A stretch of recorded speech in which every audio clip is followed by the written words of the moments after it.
Bismillah, wa salatu wa salam ala rasulillah. Aujourd'hui, donc, séance questions-réponses aux questions qui ont été posées dans les cours précédents après ça.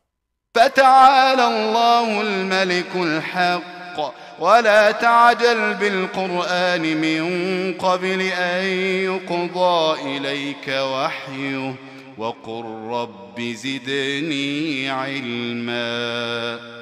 Donc, nous avions posé la question, quelle est la quantité, la compensation d'une personne qui ne peut pas jeûner, comme la personne qui est atteinte d'une maladie incurable, ou bien la personne âgée. Donc ces personnes-là ne peuvent pas jeûner, donc ne peuvent pas rattraper. Donc on avait parlé quelle était la nature et la quantité plutôt de cette compensation.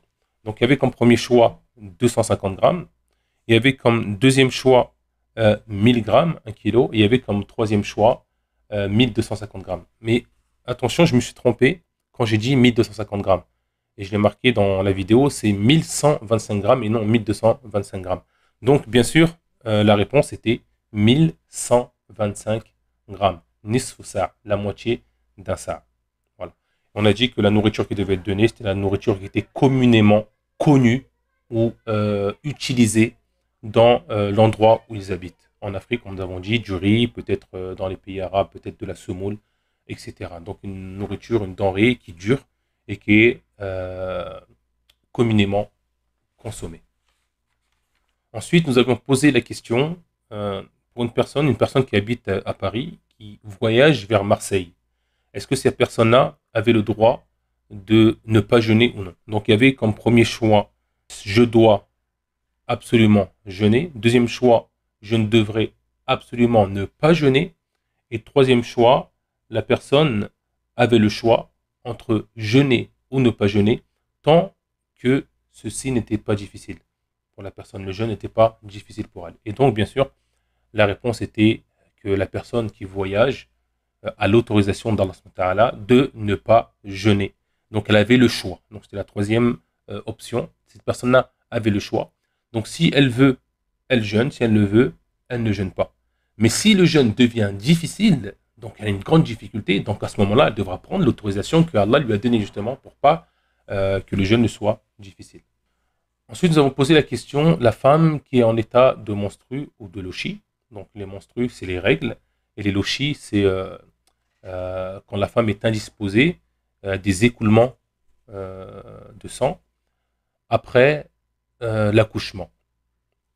Et donc, est-ce qu'il était permis ou non à ces personnes-là, donc la femme en lochi, en état de lochi ou de menstru, de jeûner ou pas? Donc la première option, nous avons dit que ceci était déconseillé. La deuxième option, pardon, ou choix, était que ceci était recommandé.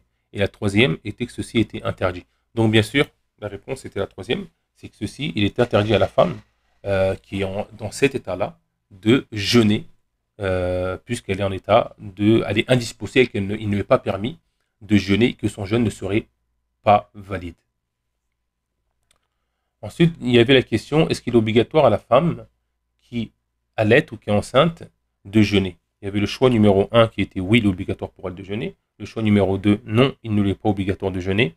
Le choix numéro 3 est que si la femme craignait pour elle ou bien pour son enfant, et ou pour son enfant, qu'il était permis de ne pas jeûner. Et bien sûr, c'était la bonne réponse. Donc, si la femme qui jeûne, qui est enceinte, la femme qui est enceinte ou bien qui allait, craint pour elle, sa santé, ou bien pour celle de son enfant, ou bien il n'y aura pas assez de nourriture, s'il allait, il n'y aura pas assez de lait pour donner à l'enfant, ou bien qu'elle est en état de faiblesse quand elle donne le sein, ou bien quand elle est enceinte, et qu'elle risque pour elle, pour sa santé, dans ce cas-là, cette femme-là pourra ne pas jeûner, bien sûr. Donc elle ne pourra ne pas jeûner si elle risque, si elle craint pour elle ou pour son enfant. Ensuite, l'autre question était, j'ai mangé involontairement pendant Ramadan. Est-ce que je devrais rattraper ce jour-là ou non? Choix numéro 1, oui, je devrais rattraper ce jour-là. Choix numéro 2, non, je ne devrais pas rattraper ce jour-là. Choix numéro 3, je devrais compenser en nourriture. Bien sûr, la réponse était que la personne qui mange involontairement ne devra pas rattraper ce jour-là, puisque c'est involontaire et qu'Allah subhanahu wa ta'ala nous a pardonné cette faute-là involontaire, comme le prophète Mohammed sallallahu alayhi wa sallam l'a rapporté dans un hadith. Donc, la personne qui mange involontairement pendant Ramadan n'aura pas à rattraper ce jour-là. Voilà pour cette séance de questions-réponses. Assalamu alaikum wa rahmatullah wa barakatuh. Qu'Allah vous préserve, nous préserve tous.